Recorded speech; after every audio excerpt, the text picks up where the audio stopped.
那阿强，你是现在从美国回来有多久了？我是1月份回来的，1月份回来，然后2月份然后回到办公室。OK，对。那你觉得就是回来这半年你在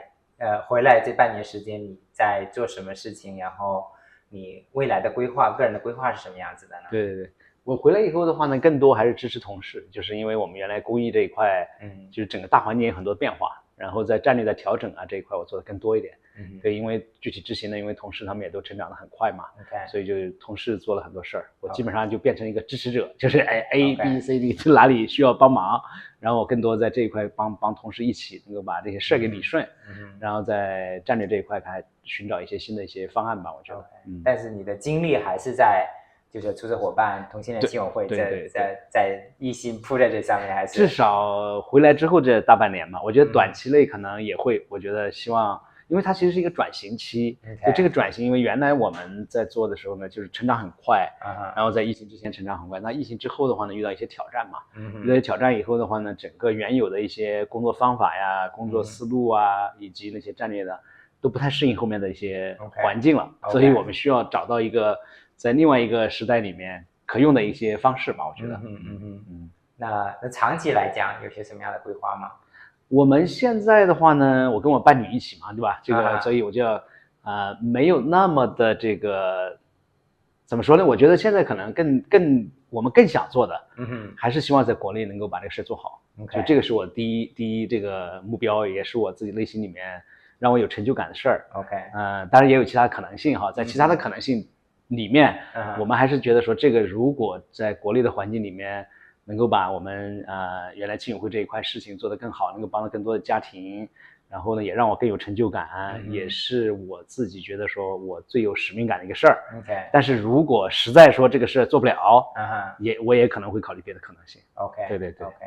然后你那个 YouTube 频道，我觉得你做的发展也挺好的，然后那边的是。主要重点还是讲述同志的故事，是吧？对，那个呢，因为刚好也跟我现在做的事情也有关系嘛。反正我就比较容易接触到人，我就来过来采访一下。当然比较这个质量有点粗制滥造，我要加油，提高一下。然后呢，那个是完全是业余的时间。我一般周末或者是晚上的时候，我就如果有一些有趣的一些故事，我就把它来弄。然后刚好我对象呢，就最近也学了剪辑，他来帮我剪辑。对。是，然后你们还最新开设了一个你们两个个人的一个频道，讲述你们的一些日常生活，是吧？是的，对，我这个是什么原因？一个是我们俩刚好结婚2周年，我们就说，我们要做一个自己的频道，因为我们之前那个频道都是采访别人，其实讲别人的故事，然后呢，我说如果讲个人的这个频道的话呢，就是容易一点，就跟我原来跟你们分享，就说我们采访自己，我天天坐那里我都能讲，对吧？对，一些日常生活什么的。对，素材也不会那么的焦虑，是吧？如果发生了一个什么事情，我自己想要评论一下，反正我就拍自己玩，我也不要取悦谁，就是它变得比较这个怎么说呢？就是我比较容易满足我自己，我不要去天天就为了这个说我要去采访谁呀，我到处去找嘉宾啊，然后别人会有很多期待呀，就做这个频道呢，就是更生活、更自我。对，那。我之前听你说金刚好像不是特别愿意出镜，你怎么说服他的？是的，原来每一次拍的时候都要吵一次架。原来在洛杉矶的时候，每一次拍都要吵一次架，吵完了以后，在我的压迫之下，再哄一哄，才能够坐到镜头前。但现在的话呢，稍微好一点了，因为可能我对象他也参与到一些这个工作里面以后，然后再回到一些小的这个话题里面，回到生活里面，他也愿意啊。还有一个呢，我要给他展示一下，说我们做自己的这个频道，说不定以后我们做火了呢。OK， 那这个频道也是他负责帮你剪辑，他剪辑，对，基本上是他的剪辑，然后选题呢我来做，对，然后一边剪辑一边吵架。你们这个频道叫什么名字？我们现在叫陆克强，因为我的伴侣叫陆克嘛，英文叫陆克，中文我就翻译成陆克，我就强，叫陆克强。对，欢迎大家关注我们的陆克强频道，大家关注一下。那回到就是说一个更大一点的话题，中国这个同性恋群体在中国现在是一个什么样的状况呢？现在的话呢，它其实展现的不同的面哈。如果我们回到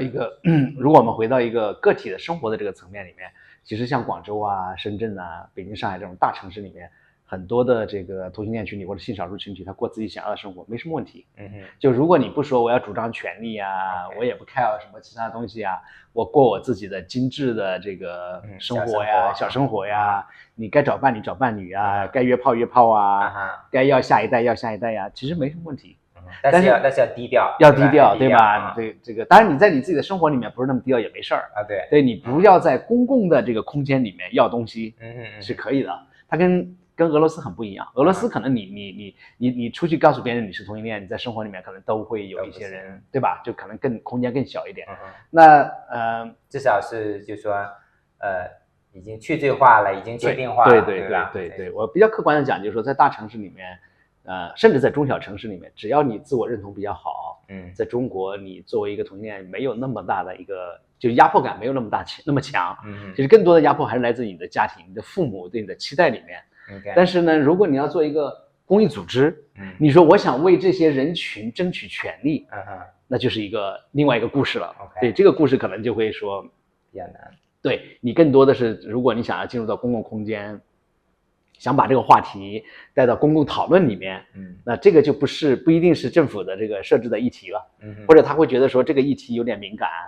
或者说尤其是现在有这个还面临的一个生育焦虑，说那你们这样那个同性恋都不结婚了又不生孩子，他理解的哈，那是不是对我们的人口生育会带来更大影响呢？所以这个还有很多的迷思，就是在中国的官方的这个话语体系里面。同性恋是不是西方式的话语啊？是不是西方堕落的腐朽的生活方式啊？会不会影响到我们更多的人变成同性恋呢？所以这个话语体就有很多的错误的信息还在传播。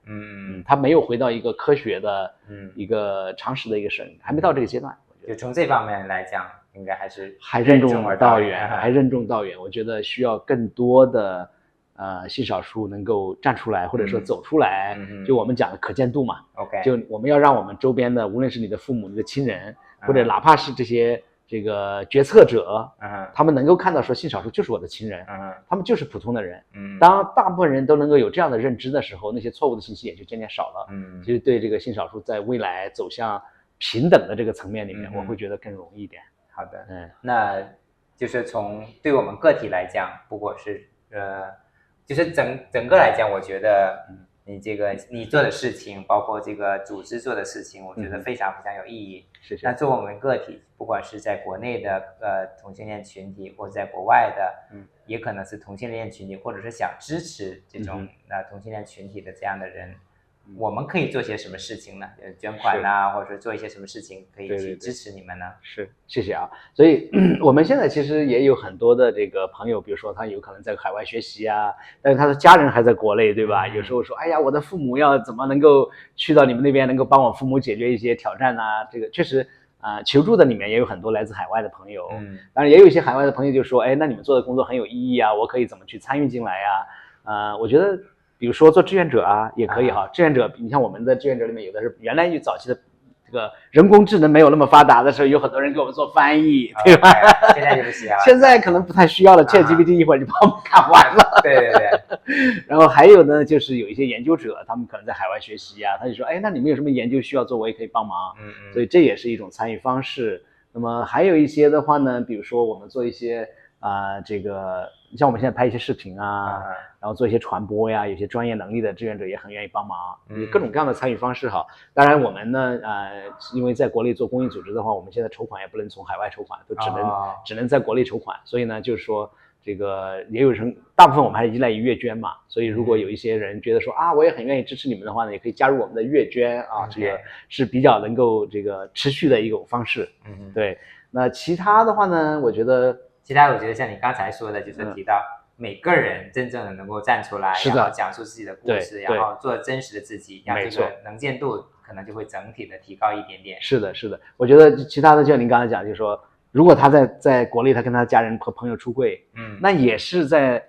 影响了我们整个国内的生存环境嘛，对吧？然后比如说我们现在拍了很多的这些家长的呀 LGBT 这个社群的故事啊，也可以分享给那些。他的家人或者他的朋友、他的同学去看，也是创造了这样一个环境的改善。就有很多的方法。对，提到出柜呢，我想分享我这几天的一个小故事，就是去文武家嘛，然后文武家，就请了好多亲戚朋友就过来，是，然后我的妈妈就处于一种有一点模糊的一个状态，一方面就想和这个亲戚说，一方面又有一点不想说，然后我呢我也参加了这个聚会，然后我就处于一个比较尴尬的一个境地，他也没有正式的去把我介绍给其他的亲戚，然后就是在昨天，然后我们吃了2顿饭，中午和那些亲戚吃了1顿饭，晚上吃了1顿饭。中午吃了1顿饭呢，然后也没有人介绍我，就觉得很失落。我觉得把我当空气不存在一样，对，然后就有点不开心。但是晚上的时候我就调整了我自己的心态，然后就你不介绍我，我主动介绍，我去跟他们说，因为其实亲戚已经处于一个就差那一层窗，对，就差那一层窗户，比如捅破了，就是说老妈有时候也会说啊，这是我的2个儿子，就是大家也都已经猜测了，就是没有明说，是。然后就是我见到这些亲戚啊，我私下里我会说，然后我比如说跟一个阿姨，我说你知道我们2个人的关系吗？我们2个其实是一家人，是生活在一起的，我们2个人共同抚养这2个小孩。对，他说啊，原来是这样子。然后另外还有一个文武的一个表妹，然后也提到我说，我就主动介绍，我说我叫金露，然后他说我知道你，我知道，但是我看到你在网上分享的文章了，就是他之前就已经知道我们2个人的事情，那我觉得他肯定也会跟他的妈妈说这件事情，所以就通过这种方式，就是我会主动的去出柜，去稍微去 push 一下，没错，我觉得就是更积极一点吧，而不是说去在那抱怨，然后在那不开心，是，这是我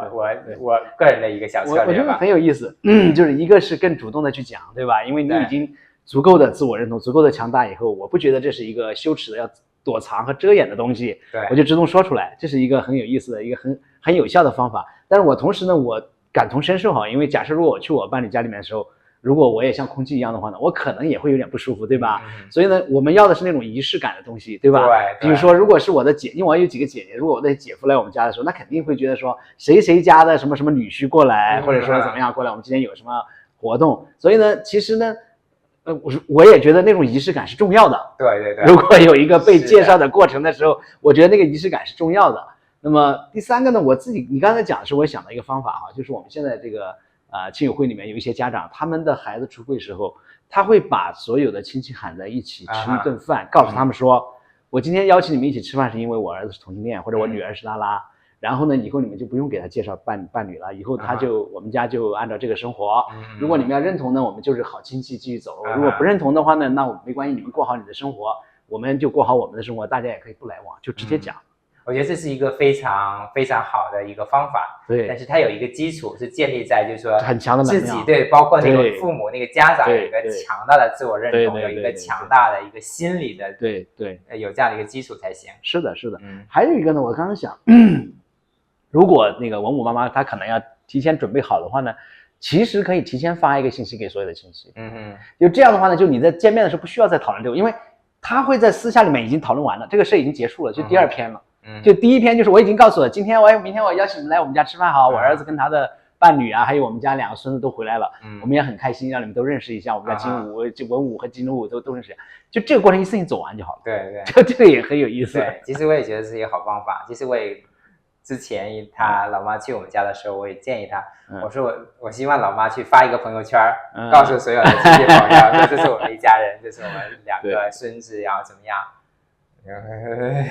慢慢来啊，慢慢来说话，慢慢来。我分享一下我们家，我带我对象回家3趟了，对吧？我们家一点问题没有。比如说我姐啊、我哥啊、我那些全都没问题，对吧？都去过他们家里面。但是我去我对象家里面的时候，我们俩开车开在路上的时候，就是我对象那种不跟他说，跟他姐说，他姐就跟他爸妈说，他妈妈说你们赶紧开回去吧。是吧？还没有准备好，说你们赶紧开回去吧，说我们那个怎么样？然后我跟我对象不用管他们，我们就直接去就完了。后面一想就是说，那你自己回家吧。我其实住的宾馆，我没去他们家，但是他姐要来请我吃饭，我就说我对我来说不会受到影响，因为我们的关系并不会说你一定要认可我，或者我会怎么样。但是呢，当然他如果能够认可他其实是接受他儿子嘛，这对他儿子来讲是重要的。因为我伴侣当时很生气嘛，就觉得说以后怎么样，我说不要这样，我说你回去没关系，我说对我来讲，我去你回家了住一晚上，他住一晚上就走了嘛，所以也不是什么不得了。所以你就没有见他父母？我没有去他那里见他父母，但他父母回家以后就假装这个只有他儿子一个人，假装就假装我不存在一样，对，所以但是对我不构成那个伤害，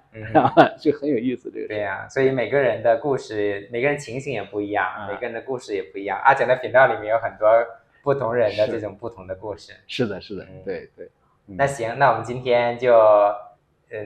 简单的聊了一下，去有一段时间没见面，去 catch up 一下。对，是的。那以后有机会我们可以继续再聊，再分享。是的，也希望你们在国内这个旅途顺利啊，玩得开心。有机会我们在圣地亚哥还会见面。好，谢谢阿讲，谢谢，大家再见，拜拜。